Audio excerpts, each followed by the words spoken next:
네, 안녕하세요. 조우정 변호사입니다. 자, 오늘은 또 법원에 법 재판이 있어서 법원 가는 길에 또 짧게 제 생각 하나 말씀드릴게요. 예전에 그 와이즈멘터라는 그 회사의 조진표 대표님이 쓰신 글이 참 좋아서 제가 자주 인용하곤 하는데요. 그래요. 출전은 조진표 대표님입니다. 그분은 이제 비행기 이륙과 관련된 말씀을 몇 가지 하셨는데 그게 참 인상 깊더라고요. 첫 번째가 이륙 결심 속도라는 건데요. 이륙 결심 속도. 활주로에 딱 들어선 비행기가 이렇게 이륙하기 위해서 쭉 이렇게 속도를 이렇게 올리지 않습니까? 속도를 올리는 속도가 점점 올라가는데 일정한 속도가 딱 되면 그때는 일단 무조건 이륙해야 된대요. 무조건 그 일정한 속도 반드시 이륙해야만 하는 그 리미트 속도를 이륙 결심 속도 decision speed decision의 결정이죠. 그걸 decision speed라고 하고 영어로 V1이라고 표현을 하는데요.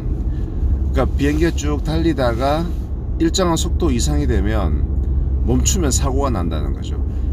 이게 뭔가 문제가 있더라도 일단은 이륙을 해야지 그냥 그 속도에서 계속 그냥 활주로에 남아있어 뜨지 못하면 활주로가 짧은 상태에서 활주로 끝을 돌파해 버린다든가 그럼 결국 이제 사고가 난다는 거죠.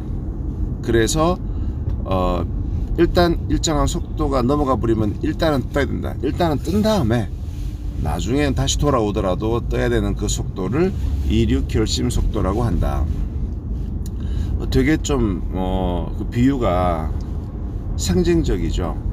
우리도 어떤 일을 할 때 하다가 중단할 수도 있는데 상당한 자원이 투자가 되고 그 다음에 이미 많이 왔을 경우에는 일단은 시작을 해서 가야 되지 계속 이거 해야 돼 말아야 돼 해야 돼 말아야 돼 리더로서 계속 그런 고민만 하고 있으면 마치 활주로에서 사고가 나듯이 뭐 어떤 조직에 큰 문제가 생긴다든가 또 그 사람을 따르는 팔로워들이 되게 실망을 한다든가 또는 큰 손해를 볼 수 있는 그런 문제가 있을 수 있다는 것에 대한 상징이 되겠죠. 그래서 과연 내가 어떤 일을 할 때 일단은 떠야 되는 이륙 결심 속도가 되었는데도 아직 뜨지 못하고 안절부절 고민만 하고 있는 거 아닌가.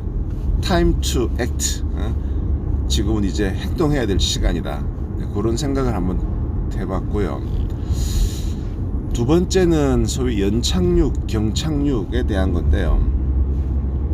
연착륙이라는 표현을 많이 쓰죠. 이번에 어떤 정책은 정부가 조금 연착륙을 할 그 예정이다. 연자가 부드러울 연자고 경자가 딱딱할 경자죠. 그래서 연착륙은 착륙을 할 때 이렇게 살짝 우리가 비행기 타고 목적지에 와서 착륙할 때 옛날에 어른들이 그런 말씀 하시는 거 들었어요. 쿵 이렇게 하면 아이고 이거 파일로트가 경험이 부족한가 보네. 근데 살짝 이거 언제 내렸는가 싶을 정도로 살짝 내리면 이 파일로트 되게 실력 좋다 이런 얘기 하곤 했는데 그래서 그 연착륙을 부드러운 착륙을 soft landing이라고 하고요. 그 다음에 경착륙을 hard landing이라고 한답니다. 그래서 보통 보면은 연착륙이 더 실력이 좋다 이런 얘기를 하는데 이런 soft landing과 hard landing 말고 firm landing이라는 게 있대요. firm이 이제 FIRM 굳건한. 그럼 firm landing은 뭐냐? 경착륙 hard landing은 이게 뭔가 기계 조작이 서투르거나 이랬을 때 생각보다 크게 충격이 확 닿게 쿵 하는 그런 착륙을 hard landing이라고 하면 firm landing은 의도적으로 조금 충격을 꽝 주면서 비행기를 착륙시키는 걸 firm landing이라고 한답니다. 그럼 언제 그렇게 하느냐? 몇 가지 이유가 있더라고요. 첫 번째, 노면이 미끄러울 때 비나 눈이 와서 노면이 이렇게 미끄러울 때는 오히려 살짝 내리려고 하다 보면 비행기가 미끄러진대요. 그때는 오히려 한번 꽝 충격을 주면서 내릴 필요가 있고요. 그 다음에 활주로가 조금 짧을 때 그 다음에 뒷바람이 셀 때 이럴 때는 이렇게 살짝 내리려고 하다 보면은 비행기가 사고가 날 확률이 크답니다. 그래서 그때는 파일럿들은 일부러 비행기에 뿡 충격을 줘서 안전하게 내리게 한다는 거죠.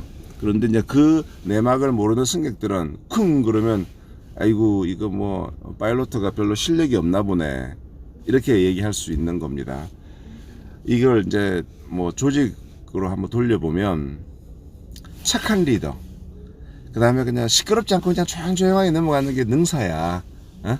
이렇게 생각하는 리더, 항상 연착륙만 강조하는 리더가 있는 반면에 때로는 약간 조직에 충격도 주고 좀 큰 소리가 나지만 그것을 통해서 조직이 조금 더 긴장을 하고 의도적으로 그런 것들을 해야 될, 이렇게 하드 랜딩이 아닌 펌 랜딩을 할 필요도 있다는 거예요. 나 스스로가 너무 소프트 랜딩만 강조하는 리더가 아닌가, 이런 생각을 한번 해보게 되었습니다. 제가 예전에 무슨 책을 보니까 그 선장 얘기가 나오는데요. 사실 이렇게 뭐 제가 모르는 분야 얘기를 인용을 하다 보면 이게 사실과 다른 이야기라서 자칫 잘못하면은 그 잘못된 왜곡이 될 수가 있잖아요. 예전에 뭐 유명했던 게 뭐 솔개가 뭐 50년 지나면 이빨을 다 갈아버린다든가 새롭게 한다, 뭐 그것도 사실은 과학적 사실이 아니다. 그러니까 비유적인 이야기로는 멋진 이야기지만 전혀 과학적 근거가 없다. 그래가 꽤나 시끄러웠는데요. 제가 그때 배 이야기 본 게 이런 게 있었어요. 이렇게 배가 바다에서 큰 이제 폭풍우를 딱 만나게 됐을 때 이걸 어떻게 돌파해야 되는가. 그럼 선택지가 몇 가지 있다. 하나는 이게 배를 이렇게 방향을 돌려서 저기서 폭풍이 몰려오면 배를 이렇게 돌려서 방향을 바꾸는 방법이 있는데 이거는 오히려 대단히 위험하다는 거죠. 왜냐, 이렇게 배를 돌리게 되면 저쪽에서 바람이 폭풍우가 불어오는데 배를 돌림으로 인해서 바람을 맞는 면적이 더 넓어지기 때문에 배가 뒤집힐 확률이 크다는 거예요. 또 배에는 후진이 안 되잖아요. 그래서 노련한 선장들은 어떻게 하느냐, 관문을 모두 다 걸어 잠그고 전속력으로 그 폭풍 사이로 치고 들어간다는 거예요. 그래서 관문을 다 걸어 잠그고 전속력으로 들어가서 그 폭풍 속으로 뚫고 들어가야 충격도 적게 받고 그것을 헤쳐나올 가능성이 크다. 제가 그걸 어느 책에서 봤어요. 책에서 보고 이야기는 되게 멋지잖아요. 마치 어떤 문제의 핵심으로 바로 돌파해 들어가라. 그런데 이게 만약에 배에 대한 이야기인데 이게 사실과 다른 얘기라고 하면 이 얘기를 함부로 떠드는 것은 잘못된 정보를 전달하는 거잖아요. 그랬는데 제가 예전에 그 대우조선해양인가 거기 무슨 일이 있어서 가서 이런저런 그쪽 분들과 말씀 나누다가 제가 우연히 밥 먹으면서 이 말씀을 한번 드려봤어요. 이게 맞는 얘기입니까? 그랬더니 그 배를 꽤 오래 몰았던 고참 직원분이 그러시는 거예요. 그 변호사님 그걸 어떻게 알아요? 맞아요 라고 컨펌해 주시더라고요. 진짜 그 바다 위에서 그런 일을 당하면 총 비상시켜서 완전히 그 폭풍우 속으로 중심부로 그냥 종심부라 그러죠. 그걸로 막 치고 들어가야만 가장 그 생존의 가능성이 높다. 그렇게 배운대요. 그래서 그 얘기가 그냥 상징적인 얘기가 아니고 진짜 그렇구나. 제가 그렇게 컨펌을 받고 난 뒤부터는 강의할 때 자주 이 예화를 쓰곤 합니다. 그래서 오늘 어떤 시점이 되면 일단 이륙해야 된다, 일단 시작해야 된다라고 하는 이륙 결심 속도, decision speed, 그리고 또 뭐 했나요? 연착륙, 경착륙 말고 firm landing, 의도적으로 어떤 상황일 때는 꽝 하고 착륙을 해야 된다는 거. 그 다음에 세 번째, 경험 많은 선장은 바다에서 폭풍우를 만났을 때는 모든 관문을 걸어 잠그고 그 중심을 향해서 돌진해서 빨리 그걸 돌파해 버린다.